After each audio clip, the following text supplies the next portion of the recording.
Welcome to Crime Beat. I'm Anthony Robart. Tonight, in a special episode. She digs her fingers into the icy dirt as she tries to wiggle free, Carissa's eyes bulging as she shouts at her attacker. The man leads him downstairs, the gun pressed firmly to the back of his head. Then he saw something that dropped him down into his father's chair. Keith kept repeating that his mother was a murderer. I thought of him doing me harm, and that was the only thought I had in my head. Truman Capote may be credited with kickstarting the modern true crime genre, but in the last decade, its popularity has exploded. So what makes an author decide to tackle such dark subject matter? And how do they avoid putting entertainment before empathy? Sometimes horrible crimes, we just want to forget them, and I respect that, but I wanted people to know more about this girl. The title of the book is A Daughter's Deadly Deception, the Jennifer Pan story. Her whole life revolved around lies and deception. I've never really thought of this as a true crime book or a true crime investigation. Maybe it's more like a false crime. True crime is a wonderful vehicle for giving people a sense of not just sort of what dates things happened, but also what was it like to actually be there. Tonight, 4 authors and the 4 high-profile cases they tackled.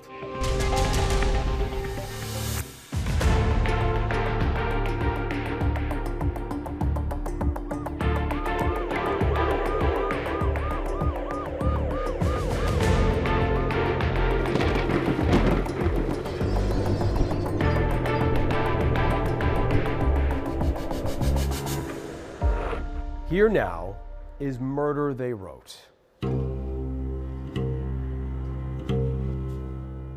This case was something I had never seen before. And right from the get-go, it caught people's attention.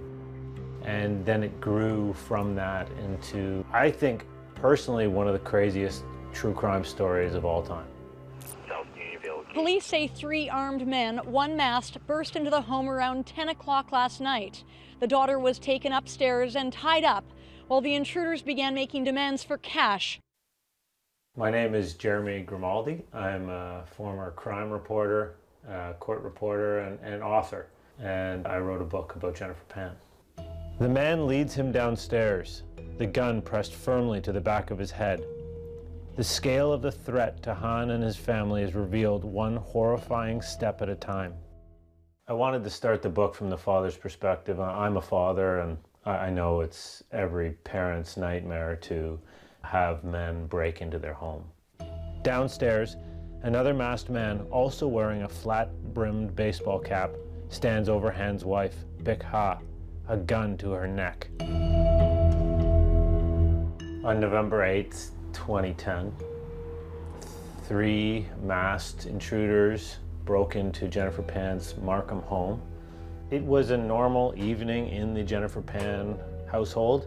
Jennifer was in her bedroom. Her mother had come home from line dancing. She was soaking her feet while watching television. The father, Han Pan, was sleeping in his bed.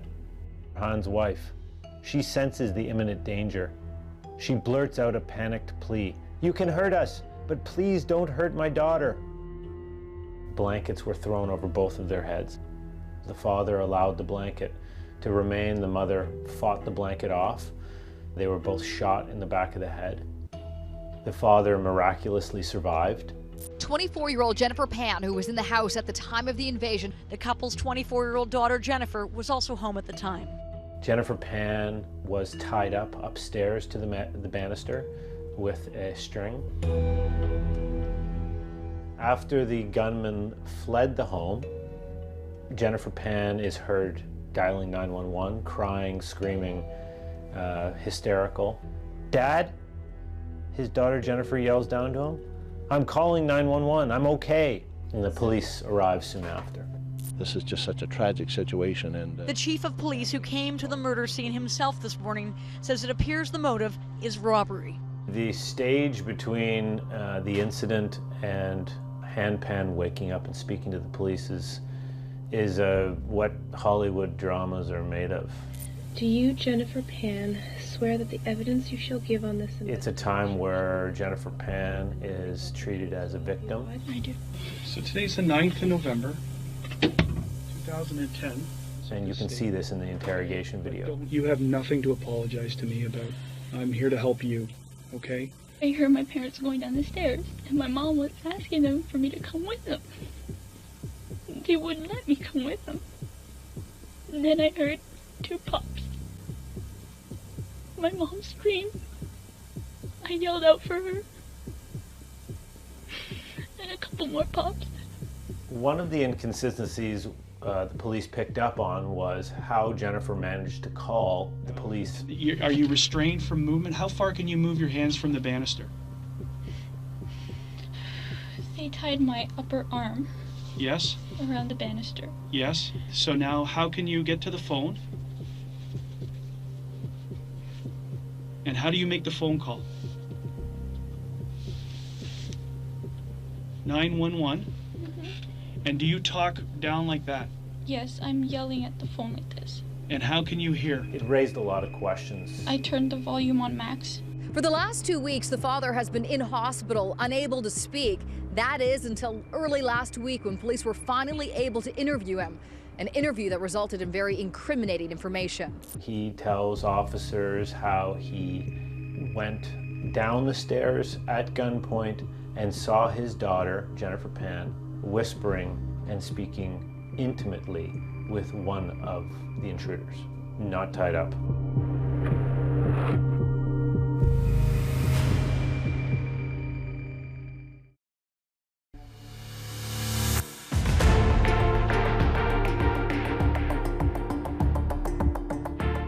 Welcome back.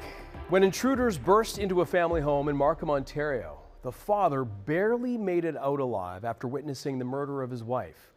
Also in the home, his daughter Jennifer, who claimed to be tied up upstairs. On this special episode of Crime Beat, we meet the true crime writers telling the stories of some of Canada's most tragic crimes. We now return to Murder They Wrote. In a shocking announcement today, police confirmed they have made 1 arrest in this brutal home invasion. The victim's daughter, 24-year-old Jennifer Pan, has subsequently been charged with first-degree murder, attempted murder, and conspiracy to commit murder in the shooting death of her mother and in the shooting of her father. Police are still looking for 3 male suspects considered armed and dangerous. Video exclusive to Global News shows a young man in police custody. There was 3 guys in the home and a driver. There's Lenford Crawford. There's David Milvaganam. There's Jennifer's ex-boyfriend, Daniel Wong. And there is who many consider to be the linchpin, Eric Cardy. The gunman was never caught. Jennifer Pan told police when they interrogated her she had nothing to do with it. So this wasn't some evil plot that you thought up to... Oh my God, no. On the witness stand at her murder trial, she admitted she had 2 plans. One was to have herself killed, the other was to have her father murdered. Pan says when she canceled the hits, she thought it was clear both plans were off, and no one was to die. So I stayed for the entire 10-month court case. My impression of Jennifer was sort of like morbid fascination. The Crown alleges that she'd been caught lying to her parents about whether she was working, whether she was in university, and crucially, whether she'd broken up with her boyfriend, Danny Wong. Her father told the jury he had given his daughter an ultimatum before the shooting. Stop seeing Danny Wong or wait until I'm dead. Pan's lawyer asked why not just move out. She answered, I didn't want to abandon my family. I didn't want them to abandon me. I would be shamed if I moved out, and I wasn't married. When you read a newspaper about a court case, you can hear about what happened that day. But there was so much context in this story. As soon as the verdict was announced, I saw Jennifer Pan very dramatically look to the ground. And when the verdict came down that she had been sentenced to first-degree murder sentence, the intensity, the drama was real. And then after that, she did start to cry, and she was wiping away tears with a tissue. I did end up speaking to a number of her colleagues, teachers, music instructors, because I tried to tell the story of her upbringing, because the transformation of Jennifer from a straight-A student, musical prodigy perhaps, or a figure skating prodigy is a wild one. It's easy to blame other people. Some may speculate when she met her boyfriend, but a lot of people don't think that that's the actual problem. But at some point, she loses confidence perhaps in her abilities and stops focusing on school and starts focusing on her private life. But she was sort of living under her father's thumb.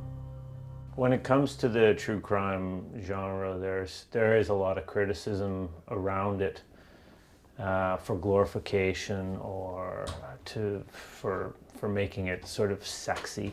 And so when I wrote it, I really did my best to try and take a 360 view. When I wrote the book, I always planned on going to the home, Helen Avenue. Knowing how much violence had been brought to bear on this unsuspecting family gave the home an eerie feel. My stomach churned, much like Jennifer's might have done in the police station. As a matter of fact, my stomach turns as I write this. I eventually walked up to the front door, and a small man came to the door and had this amazing smile, which made me feel more at ease immediately. And he turned out to be Jennifer Penn's uncle, who was living in the home. After being caught up in this story for so long and then seeing where it happened finally at the very end was an emotional experience. At trial, Jennifer Penn and her co-accused all pleaded not guilty. Penn, Daniel Wong, Lenford Crawford, and David Milvaganam were convicted of first-degree murder and attempted murder and sentenced to life in prison with no chance of parole for 25 years. However, in May 2023, the Ontario Court of Appeal overturned their first-degree murder convictions and ordered retrials.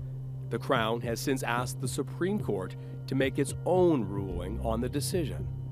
Eric Carty, the fourth accomplice, wound up cooperating with the Crown and was convicted of conspiracy to commit murder. He was given 18 years, but died in jail in 2018. For Sherry Aikenhead, it was the story of another family, also raising a daughter, that compelled her to write her first true crime book. We now head east to a small town in Nova Scotia, where a young girl, Carissa, was coming of age. As dark descends, an uneasy feeling creeps over the 12-year-old girl.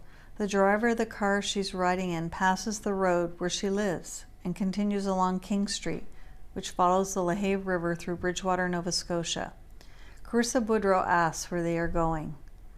Was she wise to accept the invitation to go for a drive on this cold January night? It was January 28th, 2008. I'm at home with my 3 sons, watching the news, and I see that there's a mother crying to the public to help find her missing daughter. We all love you. We all love Carissa. We love you. Our grandparents are looking for you. All of us are. We just want you home safe. Please.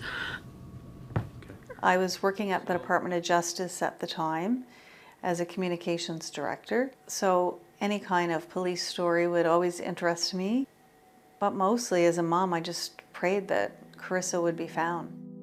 She is 5 feet in height, 130 pounds, straight shoulder-length brown hair, and she was last seen wearing a black Carissa, who was 12, had disappeared in the middle of a snowstorm with only her vest and Crocs on her feet. Carissa was last seen in the mall parking lot in front of Sobeys. She was involved in an argument with her mother, and Mom went inside and to make a few purchases. When she came out after 10-15 minutes, Carissa was gone. That argument, do you want to put that in perspective? I just wanted to try to reach out to her as a mom and set some things straight as far as typical teenage things or whatever, and she didn't like what I had to say. I mean, most kids don't, and She didn't want to go in the store with me, which was fine. The community was distraught, and they rallied. After 13 days of searching, it was now mid-February, and a boy discovered a body on the bank of the Lahave River.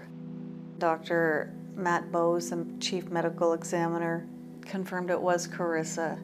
At the time, I was working and received a call from Dr. Bowes that we may get media calls because information was going to be released. And it, you know, Sherry, it's horrible. They were going to release the cause of death, which was asphyxiation. And also, there was something about the way the body had been placed.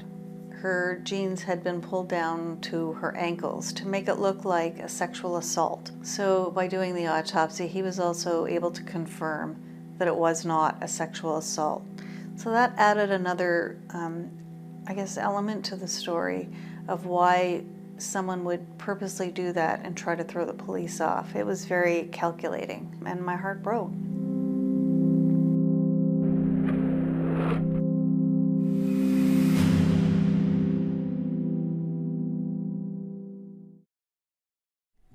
"Just let me out," Carissa tells the driver.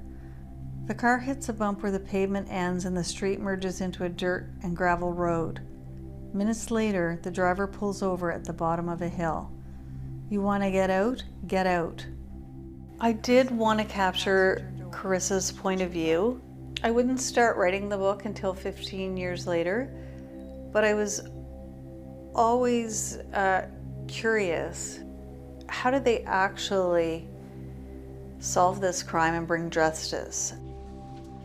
And when they arrested Carissa's mother and boyfriend, Penny's boyfriend, Vernon, suddenly everybody suspected there was more to the story. Their behavior of Vernon and Penny was noticed by neighbors. Fight between Vernon and Penny. "How could you do this? How could you get us involved in this?" Really damning statements, but they had no proof whatsoever, and they had to release them the next morning after 24 hours without charging them. And suddenly, news about the story became very quiet.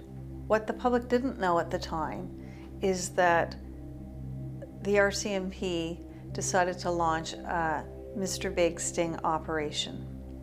They bring in operators undercover to try to befriend and lure first Vernon, because they saw him as the easy target, into a fake organized crime ring. So probably the toughest challenge of writing the book was that I was determined to find one of the undercover operators. I got that call literally the night before the first draft of my book was going in. He had heard that I'd been looking for him. I was almost in shock. He said, "Hi, it's Steve. I heard you were looking for me." And with that, I thought, oh my goodness, this is the guy who helped crack the case. He shared how attached he had become to Vernon. He told the investigators he didn't think Vernon had anything to do with the direct killing of Carissa, and it was time to set their sights on Penny, the mom. And he actually told me he remembered the conversation that, "You got to do this for me, Vern. You know, we need a woman, and I'm counting on you." For me, it completely changed the book, and I felt more confident as a writer that I now knew exactly what happened. I wasn't relying on court documents solely. There is one excerpt from my book that I don't read, and that's the confession. The actual confession from Penny. No video or audio recording of Penny's Mr. Big confession has ever been released. Neither has the transcript.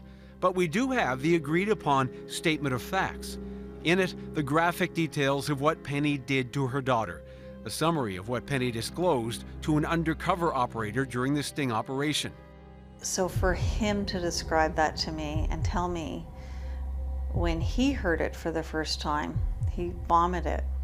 After buying juice and bacon at Sobeys, Penny described returning to the car where Carissa was waiting for her. Out of the trunk, Penny grabbed a piece of beige twine and put it in her pocket. After driving Carissa around, once it was dark, she drove to a secluded spot. Carissa opens the passenger door. Should she run? The driver senses her hesitation and within seconds comes around to the side of the car. With a single shove, the driver becomes Carissa's assailant. Confused, Carissa's eyes widen with fear. Her pulse races as the attacker pushes her to the frozen ground. Penny said she pushed, tackled Carissa, and Carissa fell on her back. The only thing Carissa said to her was, "Mommy, don't." So for me, that's the hardest part of the book. It was the hardest to write. Carissa can't breathe. She digs her fingers into the icy dirt as she tries to wiggle free. Heaving for air, her sight blurring, Carissa's eyes bulge as she shouts at her attacker. No one hears the child's muffled cries as she blacks out. Penny said she was face to face with her daughter, which makes what she did next all the more horrific.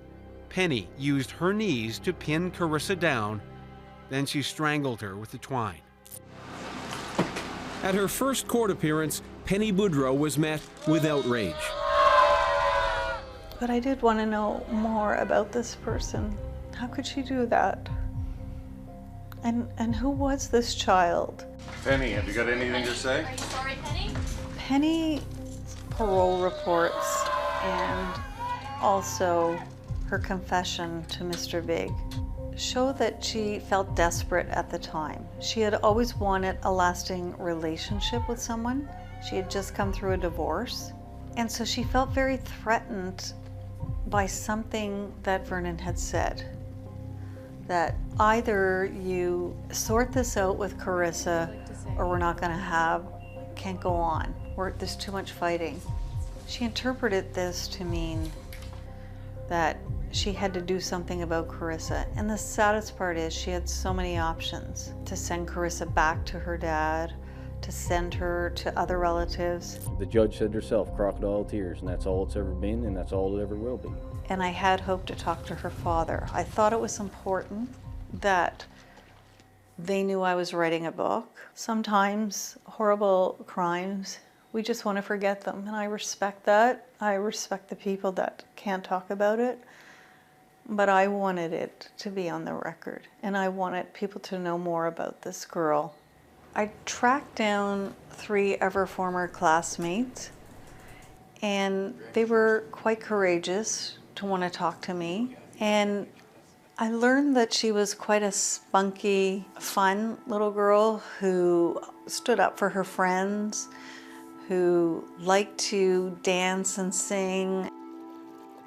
When it comes to writing true crime, some people's reactions are, why would you do that? In fact, some of my own friends ask me. True crime allows people to see the impact rather than fiction. But I must say that knocking on doors in your 50s is a lot harder than when I was in my 20s. Knock, knock, knock. I knew showing up at the house where Penny's father and stepmother lived would reopen a deep wound. I wanted to hear about their memories of Carissa firsthand. They were victims too. Just the mention of Carissa's name evoked a flood of tears from Marcia Daw. Her moan shuddered through me. She didn't yell or slam the door. Marcia grabbed my hand, pulled me inside the tiny little home where Carissa had spent part of her childhood. I found the courage to ask my first question. She would not even say Penny's name. And so by talking to this family, I definitely got a sense of how much joy Carissa had brought her grandmother. She still had photos of Carissa in her living room. In handing down her sentence, the judge admonished Penny Boudreau for crying crocodile tears during her public pleas, all the while knowing Carissa was dead. The judge then sentenced Boudreau to life with no eligibility for parole until after 20 years is served. So one of the biggest controversial parts of this case is that the Crown decided to agree to second-degree murder, not first. But in the days that followed her guilty plea, Vernon went public with his denial and dismay that Penny would suggest that he had given her an ultimatum, and that in no way, when he asked Penny to sort things out with Carissa, did he ever infer that she kill her. I definitely did not try to sensationalize this story, and I had a lot of feedback from my readers that I was successful in doing that. The story isn't over, and there is a final chapter. I wrote to Penny several times in jail, and I never heard from her. And when Penny is released on parole, perhaps we'll hear that final chapter from her.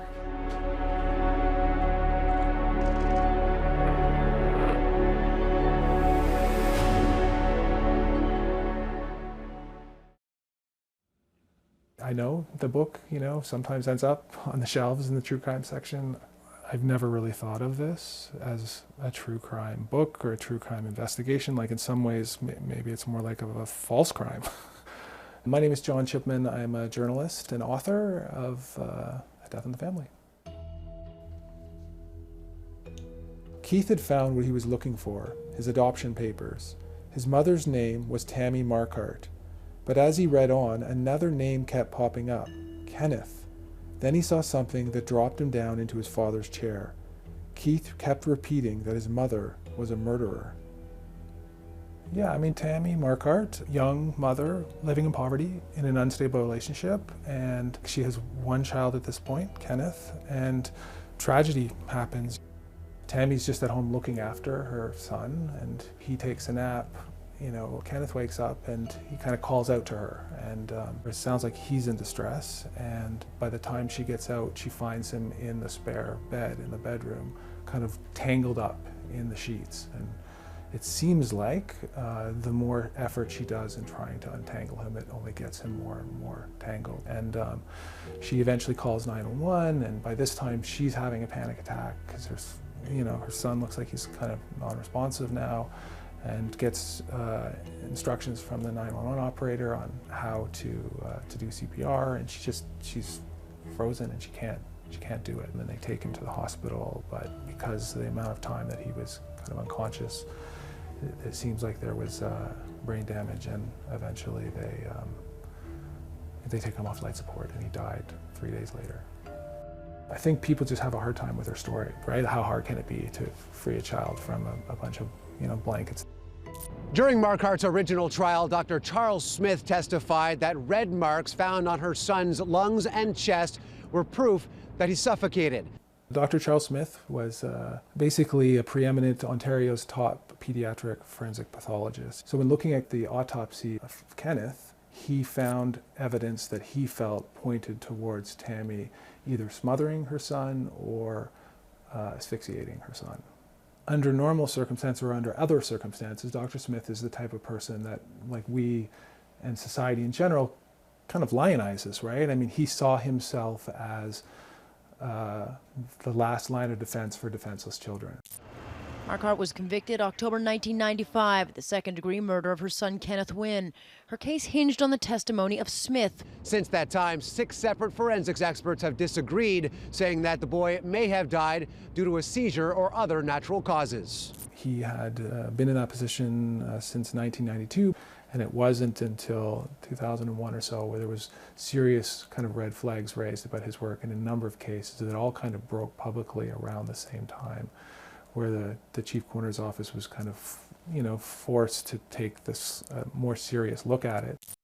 She spent 14 years in jail accused of killing her 2-year-old son. Tammy Marquardt is another victim of disgraced pathologist Charles Smith. She learned today she'll be granted a new trial, a chance to finally clear her name. When I first reached out to Tammy, I think for Tammy she wanted, it's validation, to have your story told and to have your experiences heard. Kenneth was a toddler, about 2.5 years old, and he did have a history of health problems. He had pneumonia, he had asthma, he also had epilepsy and had had a number of epileptic seizures in the past. For so long, she was trying to tell people her story and no one listened. Finally. Nothing should have happened in the first place. You are free to go, ma'am. With those words, the judge ended Tammy Markart's 17-year nightmare, 14 of them in prison. One of the challenges in tackling this book and the subject matter is there's so many cases, right? We're talking about 20 cases. There's Louise Reynolds. She spent 2 years in prison after Smith said she stabbed her 7-year-old 80 times. The little girl actually died from dog bites. Marco Trotta. 10 years ago, he and his wife were convicted of killing their baby. Just wanting to go home. It just really struck home for me about how the ripple effect of these type of miscarriages of justice, it really spreads far. And that's what I was really interested in exploring, is who were all the people who were affected by the mistakes that Dr. Charles Smith and the system that supported him and the others that worked in it created through this type of work. There's thousands of documents. I did dozens of interviews. There wasn't a book of record, and so that's, I think there's real value in not letting that episode kind of get lost to history. They told me, that's why they talked to me, so they wouldn't be forgotten, so their experiences wouldn't be forgotten, and so their children wouldn't be forgotten. For as many as 20 Ontario families, his expertise on how their children died is now considered completely and utterly wrong. At an inquiry called to determine how he saw murder where murder didn't exist, how he blamed the wrong people, Smith finally said he was sorry. Not in person, through his lawyer. Dr. Smith sincerely regrets these mistakes and apologizes to all who may have been affected by his errors. The book took 4 years to write, and I tried over and over and over again during that 4-year period to reach him. I just got no's from his legal representation and never heard back from him directly, and so I wasn't able to ask, all these questions that people still have, myself included. Smith called them honest mistakes, adding he never intended to cause anyone harm. I really hope that it can change from this. I hope the justice system has learned something, and I hope that things can improve. Yes, the system got better and is better. After the public inquiry, it was led by a retired Justice Stephen Gouge. He made 169 recommendations, and I think largely all of them were pretty quickly implemented. And then, of course, a question that often gets asked is was Dr. Smith ever charged? Did he ever go to jail, right, for the mistakes that he made and the impact that he had on people's lives? And yeah, the accountability never got close to that. He was not charged. He never went to prison. He's lost his title of doctor, and he's lost his ability to work in the medical field, and that's about the best we're ever going to get out of it. I don't know, does that equal accountability? The Supreme Court is now considering Marquette's appeal. She's hoping her other 2 sons, given up for adoption before going to jail, will want to seek her out and hear her story. When Kenneth died, Tammy was a single mother, but by the time she was basically incarcerated, sent to prison for his murder, she had 2 more children, Keith and Eric. Markart's 2 other sons, now 12 and 14, were put up for adoption. They have no idea who she is, and she has no idea where they are. In time, she hopes that will change. And so I was able to speak with Keith and his adoptive father through this process as well. One day I know that my boys are going to want to find me, so they'll hear it straight from the horse's mouth. He double-checked her address, then braced himself against the bitter winter wind. It felt surreal, walking unfamiliar streets to an unfamiliar house to meet his mother for the first time. Keith Hutton knocked on the door. The tiny woman who answered introduced herself as Tammy, and Keith introduced himself as her son. Since her acquittal, Tammy Wynne Markart has been trying to make up for lost time. Tammy told us, "Meeting my son was one of the best days of my life. But it also hurt because he told me he felt he'd been kidnapped his whole life because of what happened to me." We also spoke with Keith about reuniting with his birth mother. He said, "It meant a lot to me to get answers. Growing up, I was always asking these what ifs.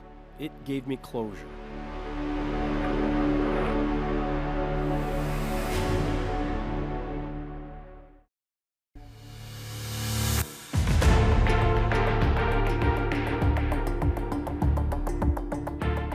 Welcome back to Crime Beat. The first step in writing a true crime novel is often reaching out to the survivors, to those involved. But how do you bring a victim's story to life when the crime took place over 100 years ago? We return now to the conclusion of Murder, They Wrote. I'm always looking for entry points into Canadian history because so few of us know any. And I had noticed that actually what readers really love are crime books. Bert Massie turned off the sidewalk towards his front door. He had no idea what awaited him. On the evening of February the 8th, 1915, Bert Massie has finished work and he's walking down Walmer Road. He's walking home. Behind the front door stood the Massie family's English domestic servant, Carrie Davies. Carrie was a mere slip of a girl, a mousy 18-year-old who rarely spoke, unless spoken to. But tonight, this particular young woman carried a gun. So Carrie has taken the gun, which actually belongs to Bert Massie, and is hiding behind the door. When she heard Bert Massie mount the steps to the veranda, she raised her right arm. At first, Bert did not see her in the shadows. Then Carrie pulled the door open and stepped forward. A shot rang out. A sharp pain erupted in Bert's left side. He gaped at the young woman before backing quickly down the steps. He didn't see the maid skulking in the shadows of the porch. When she stepped forward and aimed her gun, it was the last thing that Bert Massie saw. My name is Charlotte Gray, and I'm the author of The Massie Murder, A Maid, Her Master, and the Trial That Shocked a Country. Carrie Davies was a 18-year-old immigrant from Britain. She was a maid of all work. She earned very little. When the police arrive, they go upstairs and find Carrie, who in fact actually meets them on the landing of the second floor. Say hello and I'm the person you want. And she's taken to the police station to be interrogated. And when they say, what's happened? Why did you do it? The crucial sentence she says is, he tried to ruin me. And she didn't say much more at that stage. The trial was a huge show. Crowds lined up. It's 1915, so it's pre-television, it's pre-movies. The law courts themselves were well known as a place where you could be quite entertained by what was going on. The year is 1915. A steady stream of Canadian men leaves Toronto every week to reinforce the depleted Allied ranks in the Flanders battlefront. It happened against the backcloth of what was going on in Europe in the war, which was at that stage not going well for the Allies. And Carrie's trial was both a distraction from this, but also an encapsulation of it. Was it after you had seen Mr. Massie outside that you only thought of going to get the revolver? The lawyer pressed Carrie. Yes. Had you thought of getting it before that? No. When Carrie takes to the witness box, she describes in more graphic detail why she felt that Bert was trying to ruin her. Few people realize at the time that the First World War will bring with it a social upheaval back here in Canada. Although they had one of the most famous names in Canada at that period, Bert Massie came from a branch of the family that had been essentially ostracized and certainly cut out of the will of Hart Massie, the great industrialist. He was 34 and he was a salesman. He was a flashy kind of guy, had a sense of entitlement. Also, he was not entirely happily married. He was a man with a penchant for seducing his servant girls behind his wife's back. Most of them complied with his advances to keep their job, but one did not. Her name was Carrie Davis. She describes how there'd been a dinner party where everybody had drunk a lot, and afterwards he kissed her twice and said, "I like little girls." And from there, the following day, she goes up to his bedroom when she thinks he's in the bath to make his bed. But he's not in the bath. He's wandering around in his bathrobe. and he goes to his wife's underwear drawer and pulls out some underwear and says, why doesn't she try it on? And then he assaults her. She's terrified. She's frightened, you know, that he is going to rape her. I was pulling the trigger all the time, but the revolver did not seem to work. I thought of him doing me harm, and that was the only thought I had in my head. I thought he was just lying there to escape the bullets. To me, one of the most shocking moments was the fact that her lawyer commissioned 2 doctors to go to Don Valley Jail and examine her to establish that she was a virgin. It would actually turn out to be a crucial bit of evidence that she was a virtuous woman, and Bert's attack on her virtue was therefore beyond wicked. But just imagining that scene with her lying probably on a bare mattress, and she must have just felt, you know, even more powerless. Finding her voice was a huge challenge. One of the few instances where I could actually hear Carrie's voice was when she was in the courtroom. I did not know what I had done until I got to the police station, and until I heard some man say on the phone, "The man is dead all right." At the end of the trial, both lawyers made very compelling arguments. Carrie's lawyer argued that she was impossibly vulnerable and that she had no other recourse in terms of defending herself. The Crown prosecutor argues that the law has to be stuck to, and you can't have a system where if a jury feels sympathy for the aggressor, they decide against a murder charge. It only takes the jury, in fact, 30 minutes, and they come back in, and the chairman says, not guilty. And the court erupts with support for Carrie. It was a surprise because it was out of whack with the way that women were treated generally. I mean, remember, they hadn't even got a vote at that point. But what was essentially driving the verdict that she was not guilty was a sense of chivalry. It took another 75 years before the abuse of women was recognized as a crime. True crime is a wonderful, wonderful vehicle for giving people a sense of not just sort of what dates things happened, but also what was it like to actually be there. It has to be said that the whole case was quietly buried within sort of Massie family mythology. At the same time, I also wanted to trace Carrie's family.